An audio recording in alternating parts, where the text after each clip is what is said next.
Dave Cyderbaby. This is for Rock Radio UK, and today I'm looking to chat with a guy called John Blaylock, who is an upcoming star in his own right. Hello, sir. How are you?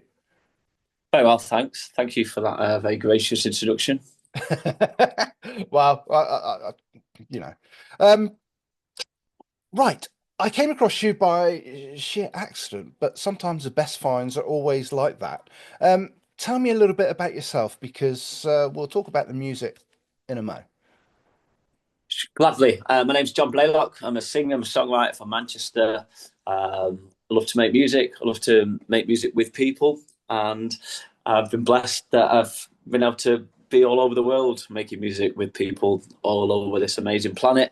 And I now do this in Manchester and trying to share my music with as many people as possible via mediums like yourself. Okay, cool. You've got a couple of singles out at the moment. The first one came out late last year, Temples, I believe, yeah? Yes, yes, indeed. Okay, tell me a little bit about that track.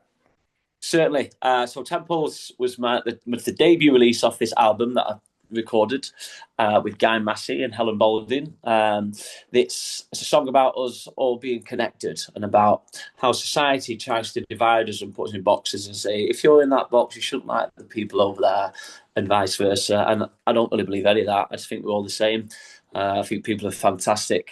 And that's a real song about breaking down those barriers and understanding that we're all connected and we're all the same. And yeah, that came out October last year. Had an amazing music video which we filmed in the city centre of Manchester, featuring a zombie, which was a really cool. Okay. we had a we had a zombie going around the city centre of Manchester with a free hug sign, and I have to say the zombie was not just any guy dressed up in a zombie suit. This was an incredible actor who did an amazing job for us. If I want to see that video, just type into YouTube Temples John Blaylock. And that really opened a few doors now for the single that's just come out, Life by the Gram. Yeah, Life by the Gram. I've got to say, out of the two, I'm liking Life by the Gram more, That's mainly good. because I think it's a little bit deeper, a little bit grittier, maybe.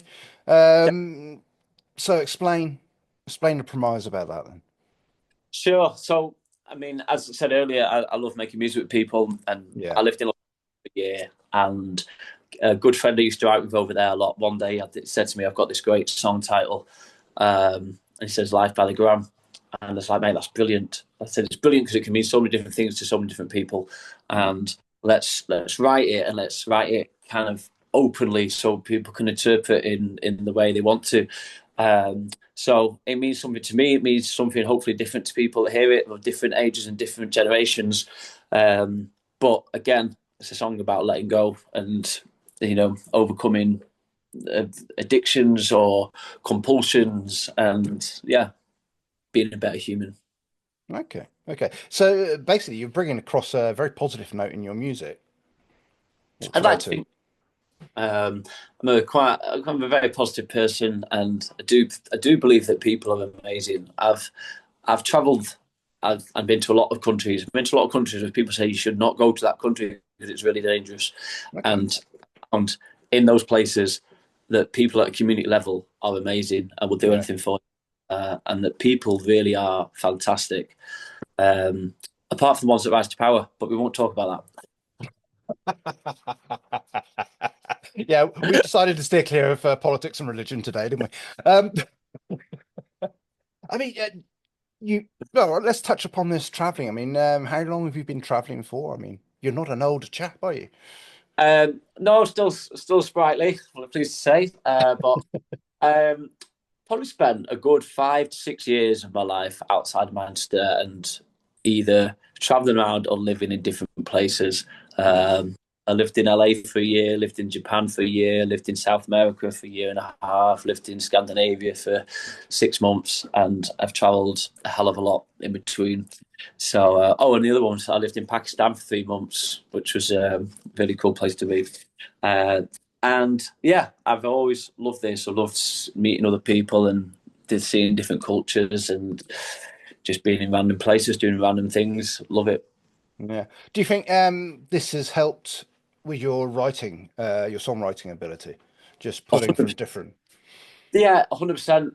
and I'm really pleased to say of this album, it's actually a perfect 50-50. Half of these songs on this record were written in Manchester. Okay. The other half were written in far-flung places around the world. And so, yeah, I absolutely draw on those real-life experiences to write these songs. Yeah. Um, to explain your sound a little bit, I suppose, you're a singer-songwriter, acoustic guitar, with accompaniment, of course. I suppose, but you're very much in the vein of like the old school guys, like the Bob Dylans, the well, dare I mention John Lennon because he's of a different city, of course, but that kind of style. But you got that newer edge to your music as well, which is it's a perfect blend, I'm finding. So Thanks, man. I'll tell you exactly how that all came about because basically I grew up in Manchester in the 90s, and mm, that was a real golden era of music in this city. And oh so yeah, all my friends grew up listening to the Stone Roses and the Charlatans and Oasis and Spiral Carpets and Happy Mondays and all this. And every single one of us played guitar growing up. That was just what you did in Manchester in those days. And so I was listening to all that sort of music with my friends, but then I was going home and my dad was listening to Bob Dylan and Simon and Garfunkel and stuff. So I very much got into that finger picking guitar side of things from my dad, but all then these like Mancunian indie melodies. And I like to think that my music is a blend of that somewhere in the middle. yeah, I would totally agree with that. I've got to say. Um, so what is next then? We've touched on the two singles. You've mentioned a debut album as well. So what are your plans going forward? Well, it's going to be a big year because the single comes out at the end of the year. However, we're doing four more single releases throughout 2025. Okay. So, as part of that, there's going to be a lot of touring as well, playing the songs to as many people as possible. I've just done a 2 week tour with Wet Wet Wet up and down the country, which was a real good time. Yeah. They were great lads, and really enjoyed those shows. It was playing to like 1,500 people a night in theatres, which were just beautiful. And basically looking to jump on as many tour support slots as can, as well as doing as many headline gigs, Yeah. festivals over, and just building the momentum and everything, so that we've got two targets: we want to have a hit record, we want to win the Mercury Music Prize. So that's the goal. No, no small goal then, really. Mercury Music.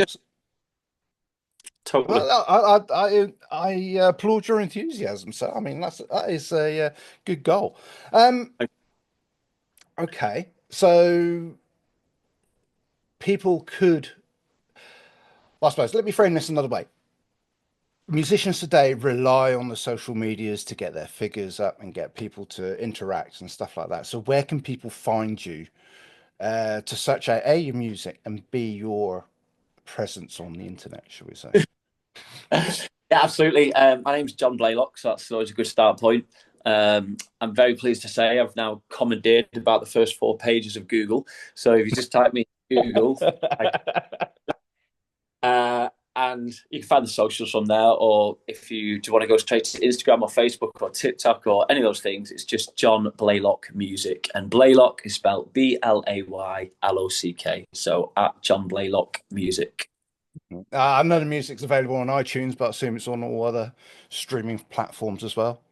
Indeed, all the platforms. Yes, and yes, there's just two singles out now so far on Spotify and Apple Music and all the others. But over the course of this year, there's going to be another four singles plus the album out at the end of the year. So yeah, lots to come, and yeah, it's going to be a fun year. You're a man that's going to be in demand, I can tell, because I think as soon as people pick up on this, your inbox and your emails are just going to explode. Looking forward to it. Okay, John, it's been an absolute pleasure to speak with you now. I mean, is there anything else you'd like to get across to the viewers and the listeners? I just want to say that people are fantastic. Don't ever fall for this nonsense that governments and media tell us that we need to be scared of people. People are amazing. People are mirrors. Show people love, they'll give you love back. Show people fear, show people hate, you'll get the same thing back. It's up to you what you make of this world and what you make of people. Excellent. John, It's been an absolute pleasure. Thank you very much. Pleasure's mine. Have a great day. Thank you.